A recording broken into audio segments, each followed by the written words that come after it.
నంద్యాల జిల్లా నందికొట్కూరులో మెగా డిఎస్సీలో అక్రమాలు జరిగాయని ఆరోపిస్తూ వైసీపీ నాయకుడు సుధీర్ ఆధ్వర్యంలో కార్యకర్తలు ధర్నా నిర్వహించారు. డిఎస్సీ నియామకాలపై సమగ్ర విచారణ జరిపి అర్హులైన అభ్యర్థులకు న్యాయం చేయాలని డిమాండ్ చేశారు. అక్రమాలపై ప్రభుత్వం స్పందించకపోతే విద్యాశాఖ మంత్రి నారా లోకేష్ రాజీనామా చేయాలని దారా సుధీర్ కోరారు. ఇప్పుడు వరకు భారతదేశంలో ఎక్కడ జరగలేదు. ఇది కూడా వాళ్ళ లెక్కలు వేసుకొని వాళ్ళ అనాలిసిస్ చేసుకొని వాళ్ళకి ఉద్యోగాలు ఇవ్వడం కోసమే ఇది చేశారు. ఇంకోటి వర్టికల్ అండ్ హారిజాంటల్ రిజర్వేషన్స్ అని చాలా కన్ఫ్యూజ్ చేసి, ఇంకొక ముఖ్యమైన విషయం ఏంటంటే మెరిట్ లిస్ట్ అనేది ఒకటి ఉంటుంది. 10 మంది ఎగ్జామ్ రాశారు, 10 మందిలో ఫస్ట్ మార్క్ వాడికి వచ్చింది, 98 మార్కులు వచ్చినాయి వాడికి ఫస్ట్ ర్యాంకు, తర్వాత 80 మార్కులు వచ్చాయి సెకండ్ ర్యాంక్. అట్లా మెరిట్ లిస్ట్ ఒకటి ఇస్తారు. ఇక్కడ ఎంత 3 లక్షల చిల్లర మంది ఉద్యోగాలు రాశారు, ఎగ్జామ్ రాశారు. 3 లక్షలది మెరిట్ లిస్ట్ పెట్టండి సార్. మెరిట్ లిస్ట్ ఎందుకు పెట్టలా?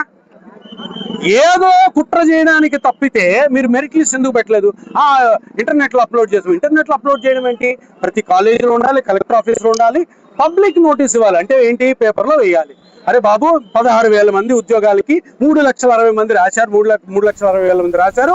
దీంట్లో వీళ్ళు సెలెక్ట్ అయ్యారని ఇవ్వాలి. ఎందుకు ఇవ్వాలా?